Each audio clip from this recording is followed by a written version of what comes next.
আসামের একটা বিখ্যাত রেসিপি হচ্ছে মাসুর টেঙা।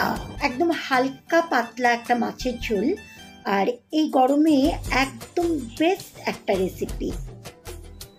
একদম কম উপকরণে তৈরি এই আসামের প্রসিদ্ধ রেসিপিটা মাসুর টেঙা আজকে তোমাদের জন্য আমি নিয়ে এসেছি।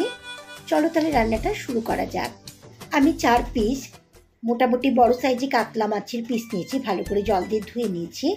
ম্যারিনেট করার জন্য 1 চা চামচের একটু কম লবণ নিয়ে নিলাম, 1 চা চামচের একটু কম হলুদের গুঁড়ো নিলাম, আর একটু সামান্য সর্ষের তেল দিয়ে দিলাম। এবার লবণ, হলুদ আর সর্ষের তেল খুব ভালো করে মাছগুলোর সঙ্গে মাখিয়ে নিচ্ছে। খুব ভালো করে ম্যারিনেট করার পর আমি মাছগুলোকে 15 মিনিট আলাদা করে সরিয়ে রাখছি। আমি এই রেসিপিটা কাতলা মাছে করেছি, তোমরা রুই মাছেও করতে পারো, কোনো অসুবিধা নেই।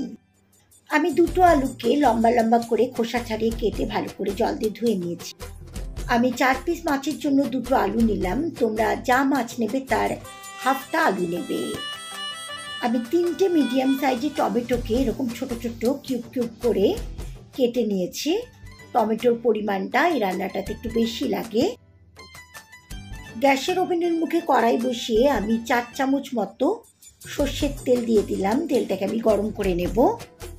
তেলটা গরম হয়ে গেছে, এবার আমি খুন্তি দিয়ে গরম তেলটাকে ভালো করে কড়াইয়ের চারদিকে লাগিয়ে নিচ্ছি। গ্যাসের ফ্লেমটাকে লোয়ে দিয়ে আমি 1/4 চা চামচ মতো লবণ দিলাম। লবণটা আমি এই জন্যই দিচ্ছি যে মাছটা কিন্তু ভাজার সময় এর ফলে ছিটকাবে না আর লেগেও যাবে না কড়াইয়ের মধ্যে। গ্যাসের ফ্লেমটাকে মিডিয়ামে দিয়ে আমি 4 পিস মাছই একসঙ্গে ভেজে নেব। তোমরা দুটো দুটো করে ভাজতে পারো, কোনো অসুবিধা নেই। দেখো 4 পিস মাছই আমি এই তেলের মধ্যে ভাজার জন্য দিয়ে দিলাম। প্রথমে 1 মিনিট মতো আমি একদমই নাড়াচাড়া করব না, তাহলে মাছের নিচের দিকটা ভালো করে ভাজা হবে। দেখো প্রত্যেকটা মাছের পিসকে আমি 1 মিনিট বাদ দিয়ে ভালো করে উল্টে নিলাম। নিচের দিকটা বেশ লাল লাল করে ভাজা হয়েছে। আমি মোটামুটি লাল করে ভাজবো মাছগুলো, খুব একটা বেশি কড়া ভাজবো না। দেখো প্রত্যেকটা মাছ উল্টে দেবার পর আমি আরও 1 মিনিট মতো নাড়াচাড়া করবো না মাছের পিসগুলোকে, তাহলে ওপরের দিকটা নিচে এসে ভালো করে ভাজা হবে মাছগুলো। এভাবে উল্টে পাল্টে মাছগুলোকে লাল লাল করে ভেজে নেব। তারপর আমি তেল ঝরিয়ে অন্য একটা পাত্রে তুলে নিচ্ছি। দেখো এভাবে প্রত্যেকটা মাছকে আমি আস্তে আস্তে তেল ঝরিয়ে অন্য একটা পাত্রে তুলে নিলাম। এবার ওই মাছ ভাজা তেলের মধ্যে আলুগুলো আমি ভালো করে লাল লাল করে ভেজে নেব। দেখো এইভাবে আলুর টুকরোগুলোকে আমি গোল্ডেন কালার করে ভেজে নিচ্ছি। আলুগুলো ভাজার সময় কিন্তু আমি আলাদা করে কোনো লবণ বা হলুদ দিইনি। আলুগুলো খুব সুন্দর গোল্ডেন গোল্ডেন কালার করে ভাজা হয়ে গেছে। এবার আমি তেল ঝরিয়ে অন্য একটা পাত্রে তুলে নিচ্ছি। ওই মাছ ভাজা তেলের মধ্যেই আমি 1/2 চামচ মতো 5 ফোড়ন দিলাম। এই রান্নাটাতে 5 ফোড়নের গন্ধ ভীষণ ভালো লাগবে খেতে। আমি লো ফ্লেমে 5 ফোড়নটাকে 30-40 সেকেন্ড মতো একটু নাড়াচাড়া করে ভেজে নিলাম। ফোড়নের মধ্যে আমি 4টে শুকনো লঙ্কা দিলাম আর 5টা মতো কাঁচা লঙ্কাকে চিড়ে দিলাম। এই রান্নাটাতে কিন্তু হলুদ ছাড়া আর কোনো মশলার ইউজ হবে না। যা ঝাল হবে এই কাঁচা লঙ্কা আর এই শুকনো লঙ্কার ফোড়নেই কিন্তু ঝালটা হবে।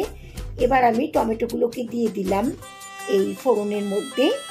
টমেটোগুলোকে লো ফ্লেমে আমি মোটামুটি 1.5 থেকে 2 মিনিট মতো ভেজে নেব।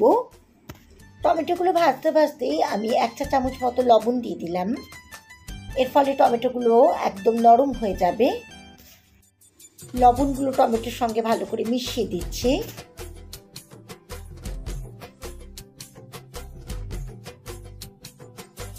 টমেটোগুলো ভালো করে কষানোর পর আমি 1 চা চামচের একটু কম হলুদের গুঁড়ো দিয়ে দিলাম।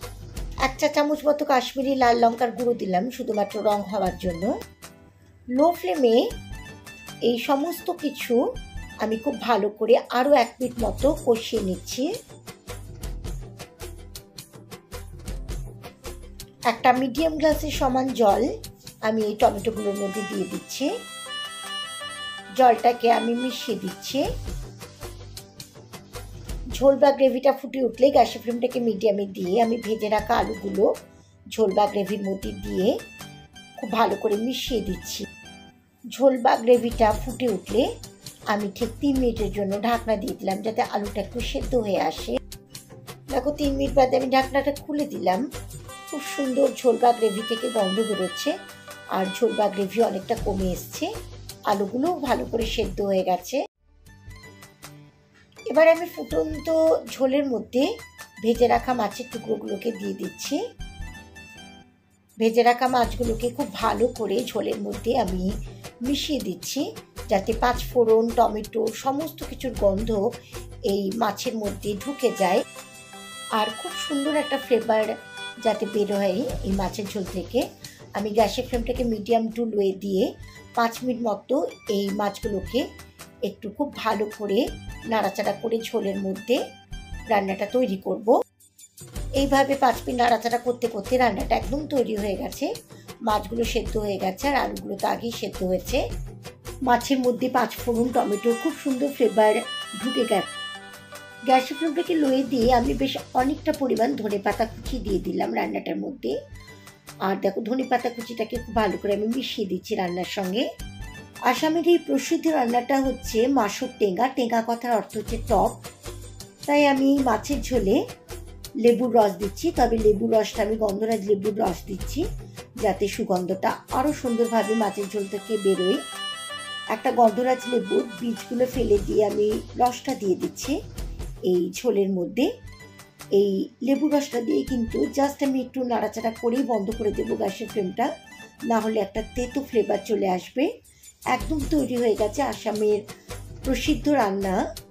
গরম গরম ভাতের সঙ্গে খেতে ভীষণ ভীষণ সুস্বাদু। আর গ্যাসের ফ্লেমটাকে আমি অফ করে দিলাম, দিয়ে ঢাকা দিয়ে 5 মিনিট স্ট্যান্ডিং পজিশনে রেখে তারপর সার্ভ করবো।